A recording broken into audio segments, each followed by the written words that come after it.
এটা একটা realistic video. এখানে কোনো এডিট ফেডিট নেই, কিছু নেই। আমি সেটা হচ্ছে যাদের সেল হয় না তাদের যেই অবস্থাটা হয় যে ভাই সেল হচ্ছে না, কিভাবে কি করা যায় না করা যায়। এই যে দেখেন আমার এটা, আমি আজকে গতকাল রাত্রে ভেবেছিলাম যে ভিডিওটা করব, কিন্তু এখন আমি ভিডিওটা করছি।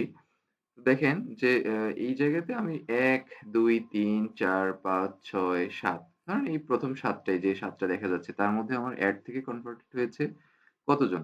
১, ২, ৩, ৪, ৫, ৬। তাহলে আপনি দেখতে পাচ্ছেন যে প্রথম যে ৭টা আছে, এখন বাজছে হচ্ছে সকাল ৬টা ২২। এটা হচ্ছে আমাদের রাত্রেবেলার ভিডিও।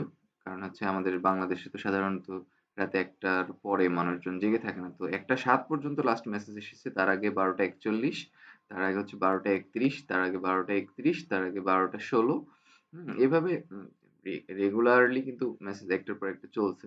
তো এটা হচ্ছে আপনার সেল হবে না। এটা এটা এটা হইতেই পারে না। আপনার সেল হবে এবং অনেক গুণে বেড়ে যাবে। অনেক ভালো হবে।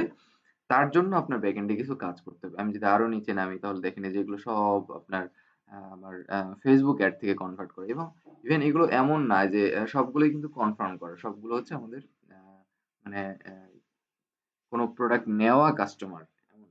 তো আপনাকে এই জায়গাতেও একটা বিষয় জানতে হবে যে কিভাবে আপনি একজন কাস্টমারকে কনভার্ট করবেন সেলে। সেটার জন্য আপনার কনটেন্টের প্রয়োজনীয়তা আছে, সেটার জন্য আপনার অ্যাড স্ট্র্যাটেজির প্রয়োজনীয়তা আছে, সেটার জন্য আপনাকে আপনার কাস্টমার রিলেশনশিপ ভালো রাখার প্রয়োজনীয়তা আছে। সবকিছু মিলায়া আপনি এই কাজটা করতে পারলে আল্টিমেটলি তখন দেখা যাবে যে আপনি খুব ভালোভাবে একটা সাকসেসফুল অ্যাড সেল নিয়ে আসছেন, যে সেল আপনার জন্য সবচেয়ে বেশি জরুরি, এবং সেল নিয়েই সবাই কথা বলবে। সেল নিয়েই সব, আমি জানি যে আমি অধিকাংশ উদ্যোক্তাদের প্রায় ৯৯% উদ্যোক্তাদের সেল নিয়ে বেশি প্রবলেম। সো আই থিংক আমি চাই যে তাদের সেল হোক এবং তারা এই জায়গাটাতে ভালো করুক। সবার জন্য শুভকামনা।